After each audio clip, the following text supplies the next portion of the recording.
Hello everyone. This is the first video lecture on the topic probability. तो सबसे पहले तो हम सिलेबस देखते हैं जो भी प्रोबेबिलिटी टॉपिक में एज पर आईआईटी गिवन है। तो इसमें टॉपिक्स है प्रोबेबिलिटी के अंडर जो है वो axiomatic definition of probability and its properties. Second topic है कंडीशनल प्रोबेबिलिटी। थर्ड टॉपिक है total probability theorem. Fourth topic है multiplicative rule and last topic है बेस थ्योरम और इंडिपेंडेंस ऑफ इवेंट्स। ओके, तो जब भी हम कुछ भी पढ़ते हैं या फिर कुछ भी करते हैं तो उसमें सबसे पहले चीज़ आती है क्यों, कब और क्या। तो बेसिकली मैंने बोला टॉपिक है प्रोबेबिलिटी, तो सबसे पहले क्वेश्चन आएगा कि हम प्रोबेबिलिटी क्यों पढ़ रहे हैं। सेकंड थिंग, प्रोबेबिलिटी है क्या। थर्ड थिंग, प्रोबेबिलिटी कब यूज़ करनी है। ओके, सो इसको वन बाय वन देखते हैं अब हम। तो मैंने बोला वाई, तो प्रोबेबिलिटी क्यों यूज़ होती है। तो प्रोबेबिलिटी एक बेसिक आइडिया है पूरी स्टैटिस्टिकल थ्योरी के लिए, गेम थ्योरी के लिए, डेटा एनालिसिस के लिए। तो यहाँ से हम बता सकते हैं कि जो प्रोबेबिलिटी है वो बेस बनाती है किसी भी स्टैटिस्टिकल कंप्यूटेशन के लिए। ओके, उसके बाद है कि प्रोबेबिलिटी है क्या। तो प्रोबेबिलिटी बेसिकली मीन्स चांस, कि कोई भी इवेंट या फिर कुछ भी हो रहा है, ठीक है, तो उसके चांस क्या है। तो अनप्रेडिक्टेबल थिंग्स, जो इवेंट्स हो गई जिनको हम प्रेडिक्ट नहीं कर पा रहे, उनके लिए जो चांस निकालना है उसको प्रोबेबिलिटी बोलते हैं। उसके बाद है कि हम इसको यूज़ कब करते हैं। तो बेसिकली अपने पास काफ़ी तरह के एक्सपेरिमेंट्स होते हैं, लेकिन प्रोबेबिलिटी ओनली रैंडम एक्सपेरिमेंट्स के लिए डिफाइन होती है। अब आता है कि रैंडम एक्सपेरिमेंट क्या होता है। Okay, so we can see कि कोई भी एक्सपेरिमेंट होता है, जैसे नोट्स में लिखा हुआ है मैंने कि जो भी एक्सपेरिमेंट है वो तीन फॉर्म में हो सकते हैं, या तो फिजिकल एक्सपेरिमेंट हो सकता है, या सर्टेन एक्सपेरिमेंट हो सकता है, या फिर रैंडम एक्सपेरिमेंट हो सकता है। अब फिजिकल एक्सपेरिमेंट के अंडर जो एग्जाम्पल है वो देखते हैं। तो लेट्स से मेरे पास एक पेन है, अगर मैं इसको ऊपर फेंकता हूँ तो ये नीचे आके गिरेगा। ठीक है, ये एक एक्सपेरिमेंट हो गया कि मैंने पेन को ऊपर फेंका तो ये नीचे आएगा। तो बेसिकली ये जो एक्सपेरिमेंट हुआ, हम इसमें देख सकते हैं पेन का ऊपर जाके वापस नीचे आना किसके ऊपर डिपेंड करेगा, ग्रेविटेशनल पुल के ऊपर। तो बेसिकली एक फिजिकल इवेंट होगी। तो इस केस में हम प्रोबेबिलिटी डिस्कस नहीं करेंगे, हमें पता है कि पेन को ऊपर फेंकेंगे तो नीचे आएगा ही बिकॉज ऑफ ग्रेविटेशन। उसके बाद सेकेंड जो एक्सपेरिमेंट मैंने बोला वो है सर्टेन एक्सपेरिमेंट। तो सर्टेन एक्सपेरिमेंट का मतलब वो हो गया कि अपने पास कोई एक्सपेरिमेंट है जिसकी आउटपुट जो आउटकम आएगी वो हमें पहले से पता है और वो फिक्स है। ठीक है, किस फॉर्म में, जैसे कि मेरे पास एक कॉइन था, उसको मैंने दोनों साइड हेड कर रखा है, तो अगर मैं उसको टॉस करूँगा तो बताओ प्रोबेबिलिटी हेड आने की। तो बेसिकली यहाँ पे देख पा रहे हैं हम कि वो जो कॉइन है हमारे पास उस पर सर्टेन है कि वो पक्का हेड ही आएगा क्योंकि दोनों साइड में हेड है। तो इस केस में भी प्रोबेबिलिटी का कोई जिक्र नहीं होगा। उसके बाद थर्ड टॉपिक आता है अपने पास रैंडम एक्सपेरिमेंट। तो अपने काम का रैंडम एक्सपेरिमेंट है, तो हम देखते हैं कि रैंडम एक्सपेरिमेंट होता क्या है। ठीक है, तो रैंडम एक्सपेरिमेंट वो एक्सपेरिमेंट होता है जिसकी कम से कम दो आउटकम होती हैं। वट आई सेड कि कम से कम दो आउटकम, और these two outcomes are certain outcomes. यहाँ पे सर्टेन आउटकम का मतलब हो गया कि प्री डिफाइंड। ठीक है, लाइक मैंने एक कॉइन को टॉस किया, अगर वो अनबायस था तो उसकी दो आउटकम होंगी, या तो हेड या टेल, तो वो एक रैंडम एक्सपेरिमेंट हो गया। ऐसे अगर मैं एक डाई को थ्रो करता हूँ तो उसमें 6 आउटकम आ सकते हैं, 1 2 3 4 5 6। तो बेसिकली ये जो आउटकम्स आ रही है हमारे पास, ये हमें एक्सपेरिमेंट से पहले ही प्री डिफाइंड है कि अगर हम ये एक्सपेरिमेंट करेंगे तो ये आउटकम आ सकती है। तो जो यहाँ पर रैंडम एक्सपेरिमेंट हो गया वो क्या हो गया। तो रैंडम एक्सपेरिमेंट एक एक्सपेरिमेंट हो गया with minimum 2 outcomes which are well defined, और we can say predefined. Okay, उसके बाद एक चीज़ आती है सैम्पल स्पेस। ठीक है, कोई भी रैंडम एक्सपेरिमेंट था, उसके लिए कुछ आउटकम्स आएंगी, तो उन आउटकम्स का जो कॉम्बिनेशन बनता है उसको हम सैम्पल स्पेस बोलते हैं। ठीक है, तो जो सैम्पल स्पेस है वो देखो, अब हमने तो ऊपर 3 एक्सपेरिमेंट पढ़े, फिजिकल, सर्टेन और रैंडम। तो basically sample space only random experiment के लिए ही डिफाइन होता है, और इसमें जो कम से कम 2 एलिमेंट होते हैं। ठीक है, इसके बाद आता है ट्रायल और इवेंट। तो ट्रायल क्या हो गया, कोई भी रैंडम एक्सपेरिमेंट थी, ठीक है, तो उस एक्सपेरिमेंट का कोई भी पर्टिकुलर परफॉर्मेंस उसको हम बोलते हैं ट्रायल। और इवेंट क्या होती है कि किन्हीं आउटकम्स का कॉम्बिनेशन या फिर कोई पर्टिकुलर आउटकम, उसको हम इवेंट बोलते हैं। ओके, जैसे एक कॉइन को टॉस करना तो एक ट्रायल हो गया, और गेटिंग ए हेड एक इवेंट हो गया। ओके, सो इसके बाद हम पढ़ेंगे कि प्रोबेबिलिटी की डेफिनेशंस या फिर वी कैन से प्रोबेबिलिटी के फॉर्मूलाज वगैरह कैसे कैसे होते हैं। तो सबसे पहले हमारे पास है क्लासिकल प्रोबेबिलिटी और we can say mathematical probability. तो इसको हम डिनोट करते हैं पी से, that equal to P of E. यहाँ पे ई इज इवेंट की probability of event, E equal to number of favourable cases divided by number of total cases. कोई भी इवेंट ई थी उसके कोरस्पॉन्डिंग कुछ फेवरेबल केस होंगे जो इवेंट ई को डिफाइन कर रहे होंगे, और टोटल नंबर ऑफ केस कितने हो गए जो सैम्पल स्पेस में होते हैं, तो this one equal to m divide by n। Okay, और जो प्रोबेबिलिटी होती है वो 0 से 1 के बीच में लाई करती है। ठीक है, तो इसके बाद फिर अपने पास दो चीज़ें आती है, odds in favour of an event और ओड्स अगेंस्ट एन इवेंट। तो ओड्स इन फेवर होते हैं m ratio n minus m, और ओड्स अगेंस्ट होते हैं n minus m ratio m। तो ये था कि मैथमेटिकल या फिर क्लासिकल प्रोबेबिलिटी कैसे डिफाइन है। Okay, this one is equal to m divide by n। अब आता है कि हमने देखो काफ़ी प्रोबेबिलिटीज़ पढ़ी, क्लासिकल प्रोबेबिलिटी, उसके बाद एक्सियोमेट्रिक प्रोबेबिलिटी जो कि सिलेबस में गिवन है। तो बेसिकली हमें कोई नई डेफिनेशन की नीड क्यों पड़ती है? ठीक है, कि अपने पास कुछ था लेकिन हम नया क्यों लेके आ रहे हैं जब पीछे वाला फेल कर जाता हो।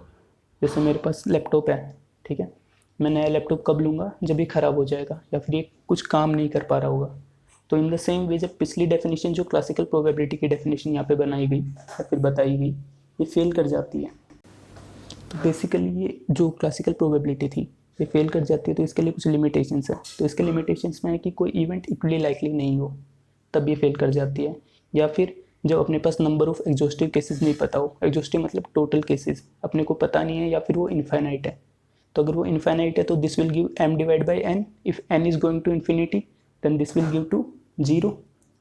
ओके, तो जो फर्स्ट केस था जहाँ पे इसकी लिमिटेशन है कि अगर इवेंट्स इक्वली लाइकली नहीं है तो कैसे। तो से मेरे पास एक सीलिंग फैन है, ठीक है, अब कोई आके पूछे कि इसकी प्रोबेबिलिटी बताओ कि सीलिंग फैन नीचे गिर जाएगा। तो बेसिकली यहाँ पे हम देख सकते हैं कि सीलिंग फैन का ऊपर लगे रहना और नीचे गिरना ये दो अलग अलग इवेंट्स हैं, लेकिन दोनों इवेंट्स इक्वली लाइकली नहीं है। वो नीचे गिरेगा, इसके चांसेस 0.05। ठीक है, तो इन केसेस में क्लासिकल प्रोबेबिलिटी फेल कर जाती है। उसके बाद है अपने पास, ये था क्लासिकल प्रोबेबिलिटी। उसके बाद प्रोबेबिलिटी थ्योरी आती है जो है एक्सियोमेटिक प्रोबेबिलिटी थ्योरी। तो हम अब इसको पढ़ेंगे। तो एक्सियोमेटिक प्रोबेबिलिटी थ्योरी को डिफाइन करने के लिए सबसे पहले डिफाइन किया गया probability space, that is SBP। यहाँ पे जो S होता है वो होता है सैम्पल स्पेस, B होता है सिग्मा फील्ड, P होता है प्रोबेबिलिटी फंक्शन। तो सैम्पल स्पेस तो हमें पता है, it is the combination of all the outcomes. Okay, probability function हम इसके बाद पढ़ेंगे। पहले हम पढ़ते हैं B जो है सिग्मा फील्ड। तो सिग्मा फील्ड क्या होता है? तो B जो सिग्मा फील्ड होता है वो बेसिकली सबसेट होता है PS का। यहाँ पे PS मतलब पावर सेट ऑफ S। ठीक है, S था सैम्पल स्पेस। अब सैम्पल स्पेस में कुछ वो आउटकम्स होंगी, उनके जितने भी सेट बनेंगे तो बेसिकली S का हम पावर सेट बनाएंगे। जो B होता है वो उसका सबसेट होता है। ठीक है, अब एक जो सैम्पल स्पेस था उसके पावर सेट के काफ़ी सबसेट हो सकते हैं, तो बेसिकली उनमें से काफ़ी सबसेट्स होंगे। उन सबसेट्स में से कौन सा सबसेट सिग्मा फील्ड बनाएगा उसके लिए कुछ कंडीशंस हैं। तो कंडीशंस हैं, 3 कंडीशंस हैं। पहली कंडीशन है कि फाई और S बिलोंग करने चाहिए B में। ठीक है, कि जो भी सबसेट हम पावर सेट ऑफ S का उठा रहे हैं उसमें फाई और S बिलोंग करेगा। सेकंड है, अगर A इवेंट उसमें बिलोंग कर रही है तो A कॉम्प्लीमेंट भी उसमें बिलोंग करेगी। थर्ड इवेंट है, अगर A1 A2 dot dot dot AN and so on belong कर रहे हैं B में तो दिस इम्प्लाइज उनका यूनियन भी उसमें बिलोंग करेगा। तो ये 3 कंडीशंस होती है अगर जो सैम्पल स्पेस का पावर सेट का जो सबसेट है जिसको हम B बोलेंगे, अगर वो ये कंडीशन सेटिस्फाई कर रहा है तो। अब इसके बाद आता है अपने पास एक्सियोमेटिक प्रोबेबिलिटी। तो बेसिकली जो SBP में P था, अब हम P को डिफाइन करते हैं। तो P बेसिकली क्या बोला मैंने?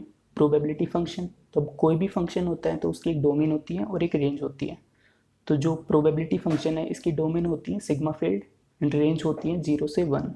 ठीक है, अब हम इसकी डोमेन को डिफाइन करते हैं कि डोमेन जो B है वो कैसे ही। तो बेसिकली हम प्रोबेबिलिटी किसी भी इवेंट के लिए निकालते हैं। ठीक है, अब इवेंट क्या होती है? Combination of outcomes.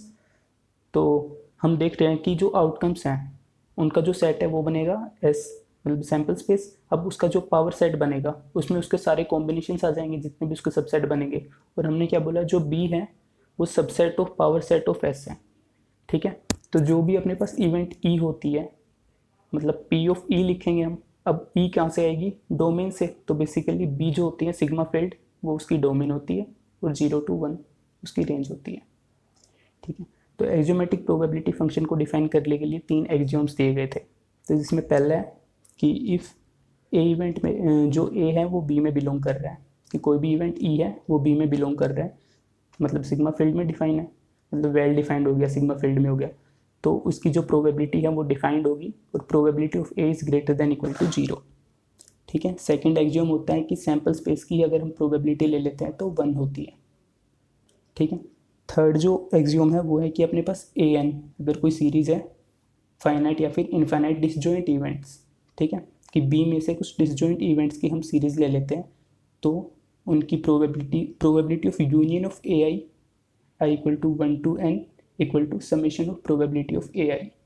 ठीक है। बेसिकली क्या कह रहे हैं कि अपने पास कोई भी डिसजॉइंट इवेंट्स है बी की, अगर हम उनकी प्रोबेबिलिटी लें सबके यूनियन के साथ तो वो होगी उनके सेपरेट प्रोबेबिलिटीज़ के समेशन के बराबर।